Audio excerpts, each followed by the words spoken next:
Bà su đâyជំរាបសួរពុកម៉ែបងប្អូនទាំងអស់គ្នាថ្ងៃនេះខ្ញុំមកបង្ហាត់ពីរបៀបដែលធ្វើឲ្យវាសំឡេងសម្រាយរឿងសម័យអីចឹងគេយកធ្វើសម្រាយរឿងចឹងបាទបំប្លែងអក្សរជាសំឡេងបងប្អូនហ្នឹងហើយអូខេអញ្ចឹងជាដំបូងយើងចូលទៅកន្លែង Chrome យើងហ្នឹង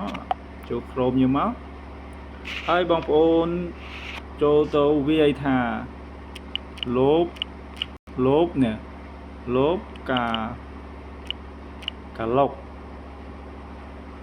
លបកាឡុកមក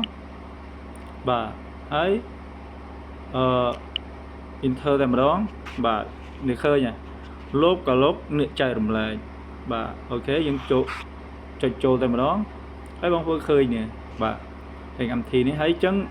បងប្អូនចុះមកក្រោមមក slow មកក្រោមហើយបងប្អូនឃើញនេះឃើញហ៎វាអក្សរគេដាក់អក្សរ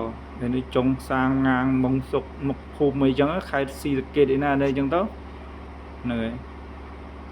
គេថាឲ្យនិយាយជាខ្មែរអញ្ចឹងទៅហ្នឹងហើយឬយើងចូលទៅតែម្ដងបាទបើបងប្អូនគេឲ្យ log in យើងក៏ log in ជាមួយ Gmail អញ្ចឹងទៅបាទខ្ញុំដោយសារខ្ញុំ log in រួចហើយអញ្ចឹងបងប្អូននេះចូលមកហើយបងប្អូនរឹសពាក្យថាខ្មែរយើងចង់ប្រើភាសាអីក៏បានដែរភាសាមានច្រើនបងប្អូននេះបាទភាសាវាមានគ្រប់ប្រទេសតែម្ដង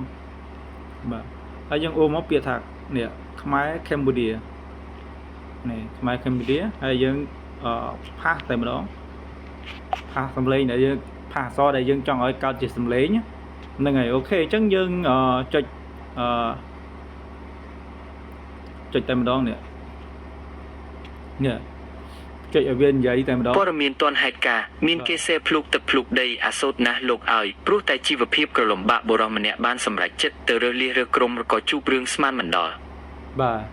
ហ្នឹងហើយអញ្ចឹងយើងចង់បានសម្លេងហ្នឹងមានអត់ចង់បានសម្លេងហ្នឹងយើងចុចពាក្យថា download នេះសញ្ញាព្រួយហ្នឹងហើយ download ជាការស្ដាច់នេះអូខេហ្នឹងហើយអញ្ចឹងយើងចូលទៅមើល profile កន្លែងយើង download មិញ